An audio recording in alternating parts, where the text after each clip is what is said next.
Halo Sobat Serbada, apa kabar kalian semua? Semoga kalian semua dalam keadaan baik-baik saja. Eropa panik, kata Erdogan. Presiden Turki kritis terhadap bagaimana negara-negara Eropa telah menangani krisis pengungsi Ukraina.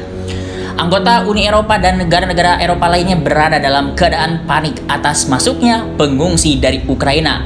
Presiden Turki Recep Tayyip Erdogan mengklaim pada hari Minggu. Berbicara di depan pendukung partainya di kota Kizil Cahamam, Erdogan mengatakan bahwa sementara Turki telah berhasil mengelola imigrasi tidak teratur yang berasal dari Suriah selama 11 tahun. Kami melihat kepanikan di Eropa sebagai akibat dari krisis Ukraina-Rusia.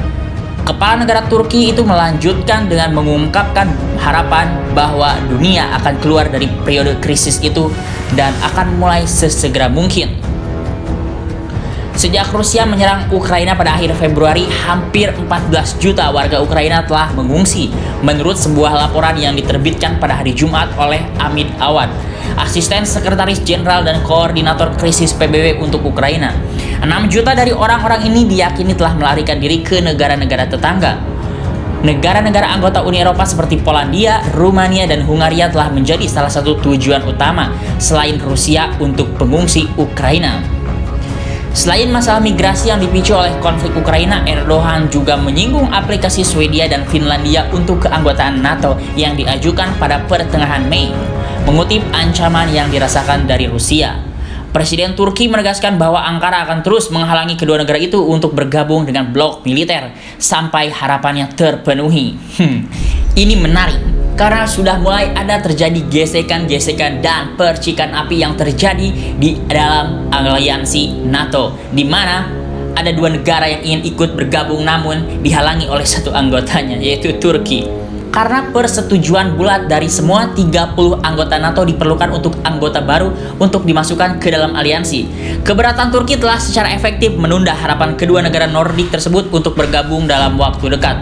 Ankara menegaskan bahwa mereka hanya akan membuka blokir aksesi mereka jika mereka berhenti menyembunyikan orang-orang yang terkait dengan kelompok militan Partai Pekerja Kurdistan dan organisasi Kurdi lainnya yang dianggap Ankara sebagai teroris. Pertikaian utama lainnya adalah keputusan pada tahun 2019 oleh Stockholm dan Helsinki untuk melarang penjualan senjata ke Turki setelah serangan militer Ankara ke Suriah Utara terhadap militan Kurdi. Turki menuntut itu agar dicabut. Dalam pidatonya pada hari Minggu, Erdogan juga berpendapat bahwa sistem yang dibangun Barat untuk melindungi keamanan dan kesejahteraannya sendiri sedang runtuh. Dia menyerukan reformasi besar. Dewan Keamanan PBB mencatat bahwa bumi lebih besar dari 5 negara itu.